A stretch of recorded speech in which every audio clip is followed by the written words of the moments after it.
So, yun ang angas, ang lakas. So, ayan o. Sige. So, kita nyo naman sa itsura ng mga yung mga or jeeps. Sana ganyan tayo makute habang naghihintay, no? Pero, dumating ba tayo sa time na nag-wait tayo or waiting? Currently, di ba, sa atin may naghihintay pa rin. Ano ba yung paghihintay? Di ba? Maybe it's a graduation. Di ba, Ana Marie? Ana Marie? Naghihintay ka ba ng graduation mo? Ayan. Or, naghihintay ka ng sahod. Naghihintay ka ng right person. Di ba Kuya Josh? Diba? Or maybe a new job opportunity to earn. Okay. So, pero di ba sa paghihintay, minsan, ang tagal. Diba, Jaire? Pag sa pila sa tricycle, sa jeep, may minsan ang tagal. Diba, relate ba? So, sabi ni Lord kaya kanina, W8, kasi ang verse natin, Romans 8:28. And we know that God causes everything to work together for the good of those sino? Who love God and are called according for His purpose for them. So, meron akong dalawang gustong share. Attentive ba kaya? Sige. Akala ko mga busog na, pinahantok na yun. Meron dalawang gustong i-share na I think important to remind youth or ourselves while we, W8, while we wait. So, ayan. Sabi dito, those who love God. So, remember, ang importante ay mahalaga. Attentive pa sila. So, ang importante, ang puso natin habang naghihintay. Yun yung that's what matters most. So first, while you wait, remember that God is with you. Sa Hebrews 12:1, sabi doon, therefore, since we are surrounded by such a huge crowd of witnesses to the life of faith, let us strip off every weight that slows us down, especially the sin that so easily strips us up. And let us run with endurance the race God has set before us. So, every youth, meron tayong kanya-kanyang battle. But remember, the battle you are in are God's battle. And God will not allow you to break or be discouraged. Ano yung kanta ng Bini? Ang buhay ay di karera. Pero sa karera, di ba, kaya karera, there is an opponent. Kaya siya tinawag na race. Kung takbo lang, run lang yun. Jogging lang, fun run. So, may opponent, this life of faith, ang opponent natin is Satan. Yan, I'm telling you, the enemy will steal us to sin. But sabi ni God, run away from sin, run away from addiction, run away from negative thinking. Kung sa Shopee o Lazada, ano yung mga gusto niyong bilhin? Ina-add to cart niyo, di ba? Ano naman tawag doon? Pagka-add to cart payment, then i-deliver na. Sa problema kaya, nakakapag-add to cart kaya tayo, nakakapamili kaya tayo ng problema. Sana ganun na lang, no? Katulad kay Kuya Josh, pinili niya na sobrang pogi niya, kaya ang hirap na siya. Gusto mo na yung matanggal ng problema sa di ba? So kung makapili man tayo ng problema, di sana yung mas madali na yung piliin natin. Agree ba? Tama, di ba? Amen. So, ayan na, di ka man makapili ng laban, ng problema, Pero sana piliin mong lumaban. Ulitin ko, di ka man makapili ng laban, pero sana piliin mo pa rin lumaban. Diba? And believe that God is with you or in you, that you are not alone. Sa kanta kanina? Here. Ha? Iba kanta yun ah. Ay, sorry. So, tumingin ka sa katabi mo. Okay, Josh? Hindi ka tabi ba? At sabihin mo na God is in you, you are not alone. Go. Thank you. So, ayan, yung first point natin, the battle you are in are God's battle. Next, sa Isaiah 41:10, my life verse, sabi dyan, don't be afraid, for I am with you. Don't be discouraged, for I am your God. I will strengthen you and help you. I will hold you up or down, up, with my victorious right hand, says the Lord. So, kung naghihintay kayo ng graduation nyo, promotion, God's will, sometimes kakaantay, magdududa ka, may inip, or i-question mo si Lord. But remember, God will orchestrate delay. Sometimes God will orchestrate delay to relay a message that your waiting has a purpose. Nakuha ba yun? Minsan, dinidelay ni Lord para yung delay na yun maging mensahe mo sa buhay mo. Okay ba? Amen? Amen. So, next na tayo. Last na. Ang bilis ah. While you wait, we should learn the lesson. Sa Ecclesiastes 3 verse 11, yet God has made everything beautiful. Ano sabi? God has made everything beautiful for its own time. So, He has planted eternity in the human heart. Even so, people cannot see the whole scope of God's work from beginning to end. So, emphasize natin yung beginning to end. So, tingnan niyo yan. Yung declaration promise ni God, gano'ng kalayo sa arrival of promise? May ano ba? May diferensya ba? Malayo, di ba? E paano pag yung arrival of promise nandun pa sa SM Tikutan?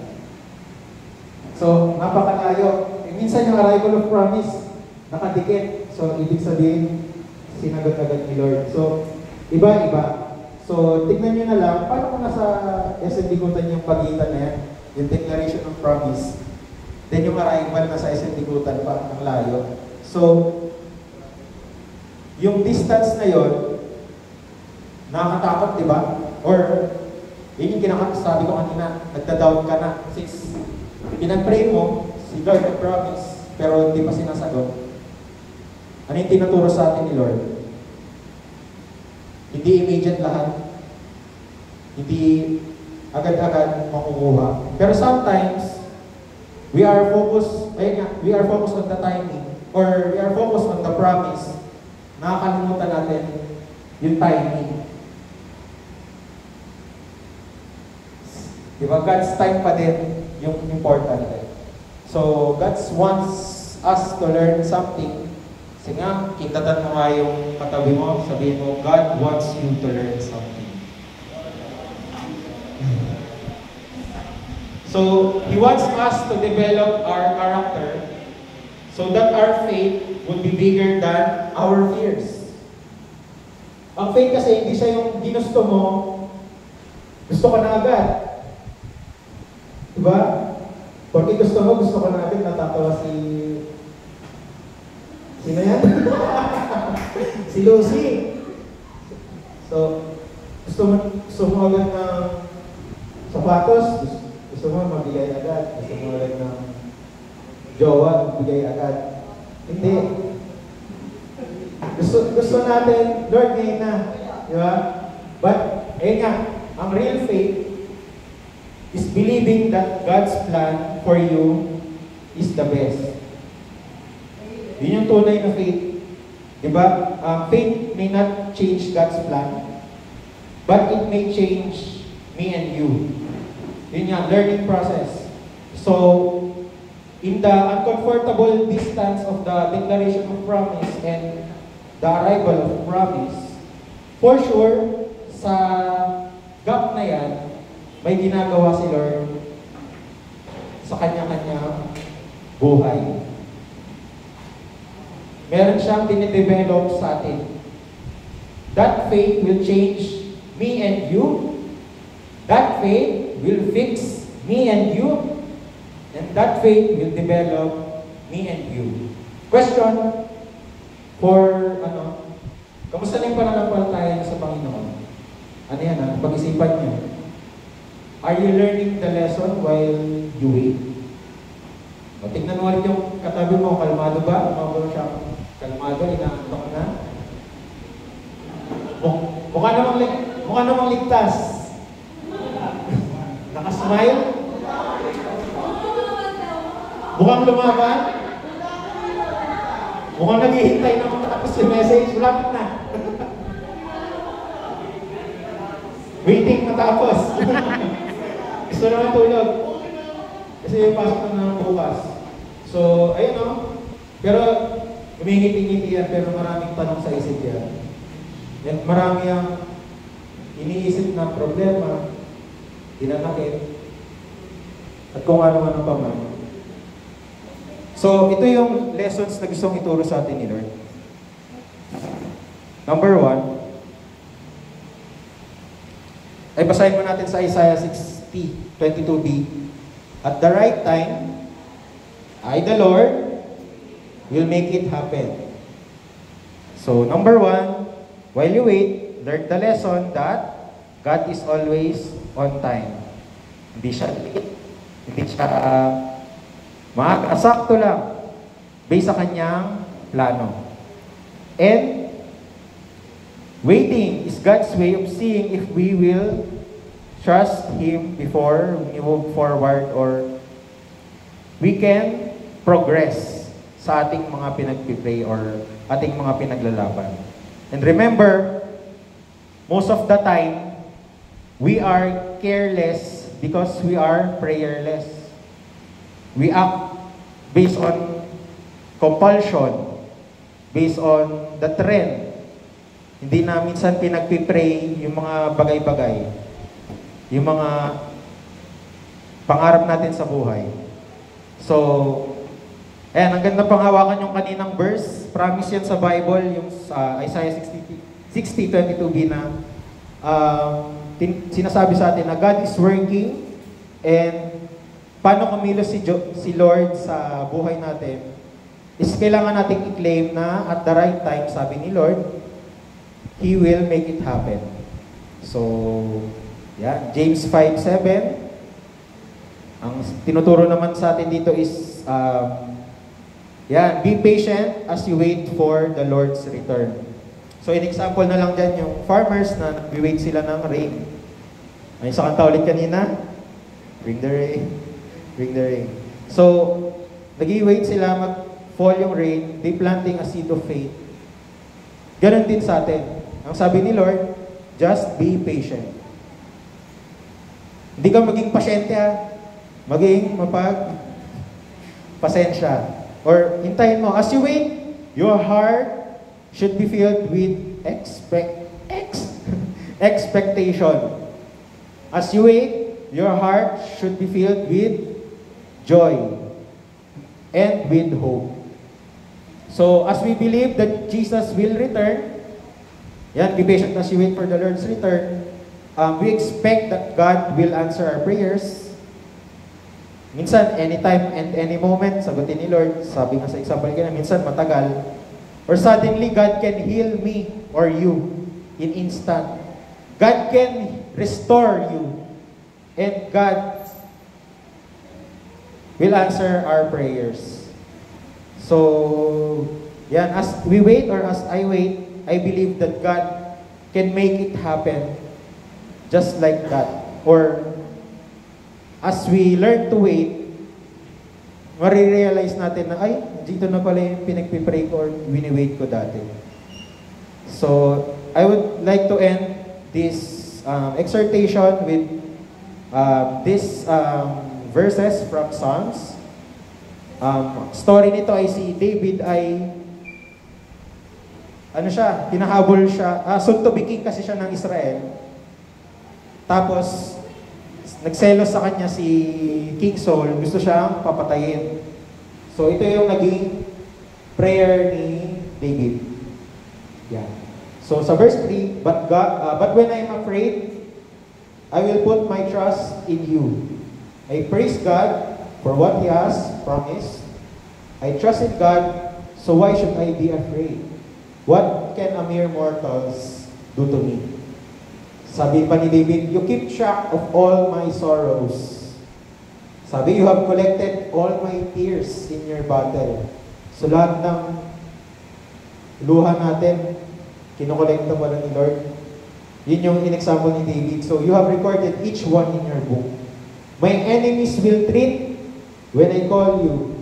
Retreat when I call to you for help. This I know, God is on my side. I praise God for what He has promised. Yes, I praise the Lord for what He has promised. I trust in God. So why should I be afraid? What can mere mortals do to me? So yun na nga, no? Hinahabol si David kasi papapatayin na siya ni King Saul. Pero yung prayer niya, so si David exhausted na. Takot na takot. Minsan ganun tayo, minsan, di ba? Sa biyahe, exhausted na, or sa work, sa studies, daming assignments, daming project, exhausted na. Pero, sabi ni si David, he entrusts his life to God. Amen ba? Amen. So, naging confident na si David na i-rescue siya ni Lord. Kahit sinasabi niya pa lang, nag-a-act na siya na as if ligtas na siya dahil ganun kalaki yung tiwala niya kay Lord. So while he wait, iniisip niya na paano pasasalamatan si Lord. Paano na siya magbibigay ng offering. Kahit nasa trouble siya, di ba? Gusto niya ng pasalamatan si Lord. So sa atin din, ano ba yun? Ang iyakin ko naman. So ganun din sa atin. Na even we are in the troubles or in the times of trouble, yan mga students, learn, sana maalala nyo to in times of, mahugot nyo. So, be eager to thank God already when we are in trouble in the current situation. So, we can learn that we can put our trust in God because He is our refuge. Believe that God will provide in His right timing, and God is with us and teaching us to learn a lesson while we wait. So, thank you everyone. Sana may napulot ng bawat isa. Pagpalain pa tayo. Binabalik ko na kay Gia, ating